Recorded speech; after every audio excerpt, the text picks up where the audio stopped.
Alright, so this is going to be a response to Max Keiser's video called Max Keiser on Athens, International Radio, 23rd April 2010, although I'm just hearing it today on YouTube.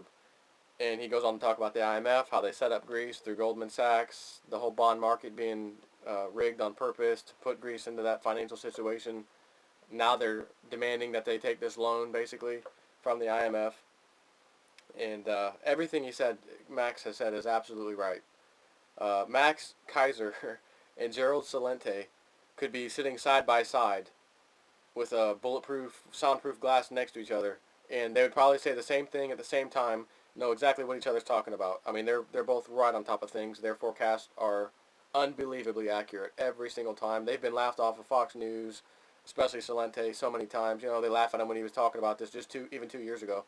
Now they're, straight-faced serious. Gerald, please tell us, what do you think is going to happen next? No laughing anymore. Same with Max. So he mentioned the IMF, and this is the elite's elite system, that and their World Bank. And like he said, the IMF loans to other countries. Now, what they usually do is they loan to poor countries, first world countries, destitute countries, that they know can't pay back the loan.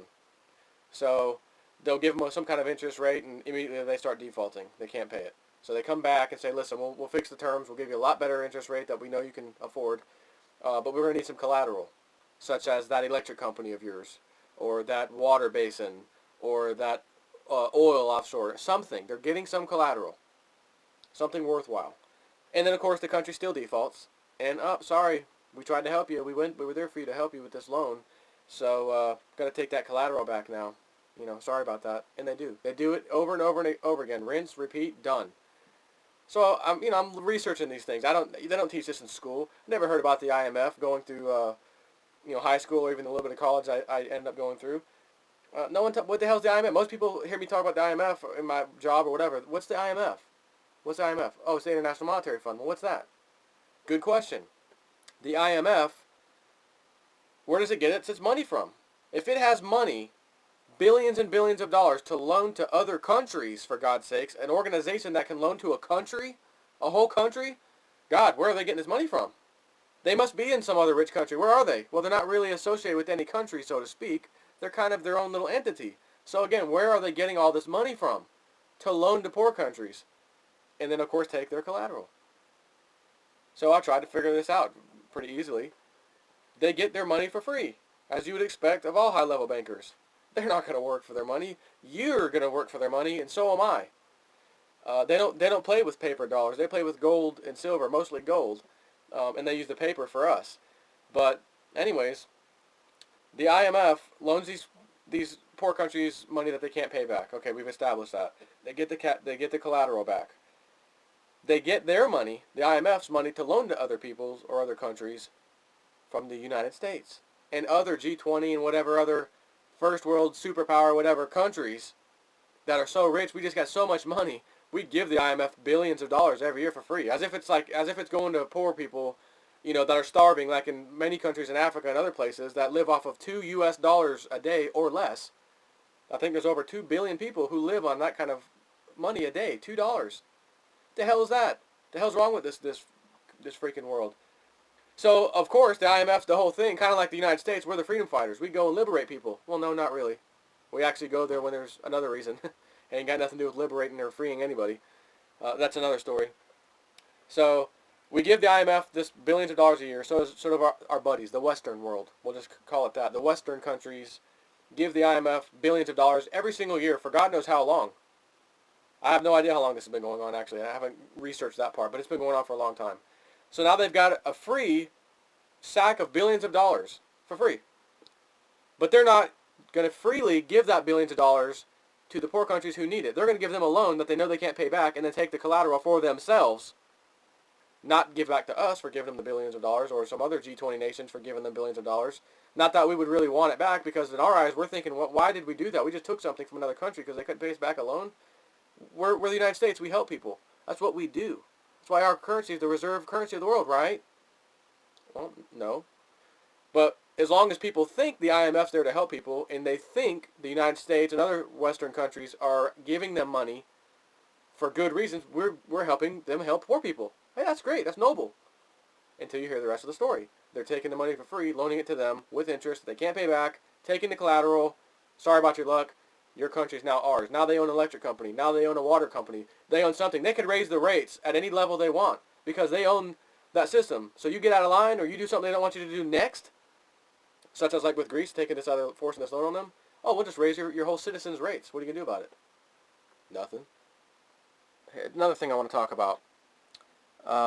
If you want to learn more about the IMF and this whole thing of how we go in and basically threaten people financially to do what we want to do or else, see a video called Confessions of an Economic Hitman. One of the best videos I've ever saw. It's sad and angering, but at least you're waking up when you watch it. You understand. You'll be able to say, oh, that's why that happens. Oh, okay, now that makes sense. It never really made sense before, and this, no one really had an answer why that's going on or why that happened. Now it makes sense. You'll get those kind of things going in your head, those kind of thoughts when you watch that video. Confessions of an Economic Hitman. Lindsey Williams. Don't know if many of you have heard that term, but you're probably going to eventually. Lindsey Williams worked in the Trans-Alaskan oil pipeline in the 70s as a Baptist minister, as a chaplain, trying to whip those guys into shape over there, and actually did a very good job. So the companies out there at the time, the big oil companies, decided we want this guy on our place full time because he's getting these guys working an extra. They're completing this stuff fast. Great. Next thing he knows, they like him so much. He's like not really a member on the board, but he had like full access to go anywhere he wanted on the whole area. Went to their board meetings, sat in and listened to them, and realized at that point there actually is a tiny handful of men, rich international bankers, on the face of the earth that do in fact control everything. They tell OPEC what they're going to pay for a gallon of oil or a barrel of oil.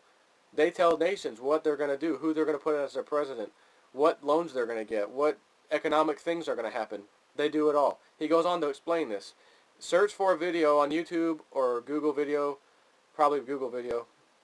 Anyways, either one. It's called, just search for Lindsey Williams, Non-Energy Crisis. It was made in he's been doing it for years. I think the video I originally saw was made in 2006. I still have the DVD of him giving the speech that I've had for 3.5, 4 years now. He said oil's going to $150 a barrel because this old oil insider that he's still friends with told him so. And that was in 2007. What happened in 2008? It was $61 a barrel. It went to $150 a barrel in a year span, just as he predicted. Everyone else, all the idiots on the news, the think tanks, the experts, it's going to 200. There's no end in sight. It's not, this is crazy. It's the day traders. It's the, whatever. He said, don't listen to that nonsense. It's none of that. And it's going down to $50 a barrel for the first half of 2009. They laughed him off the radio, as they always do. He was right. Go look. Go look at the historical charts. $50 a barrel, as he said. And he said it may fluctuate a little bit up and down, but it'll hover around 50. Guaranteed. It happened. He then said you're going to start seeing the Middle East get bankrupted because we are going to push the price of oil down, which we did, to 50. And that's going to make them scramble because their economies are so built up now to come to a first world country that they can't afford $50 a barrel oil. That won't sustain their economies, so they're going to start bankrupting. He mentioned Dubai, I think, at one time. And Dubai collapsed. We saw that last year. I think it was September, October, November. I think it was November 2009, just as he said. And now he's saying United States is going to be a first world country and go down to a third world country. China is going to be the new superpower. Gold and silver are going to skyrocket like you can't believe. The U.S. dollar, which was scary when he said this, and he has not been wrong yet, 100% accuracy. The U.S. dollar is going to lose 30 to 50% before 2011. And I just read an article where they talked to someone from the IMF. There's that guy again, that old IMF company, or whatever the hell it is, that said the only way to fix this problem is to devalue G20 nations, including the U.S., Britain, etc., Euro. They didn't say how much, but they will have to devalue the currency. This is months and months and months after Lindsey Williams already said that was the plan. And now you just heard it from the elite's elite. They're going to devalue your dollar. And if you think Greece is bad, wait till the freaking stupid sheep in America, when they go from middle class instantly to poor, watch how they react. It won't be you and me having to get involved in the revolution. We can sit back and enjoy ourselves and have our little stored food or our silver that we can cash in for phony dollars at an extremely high rate, which will be fine because we still have to use dollars here.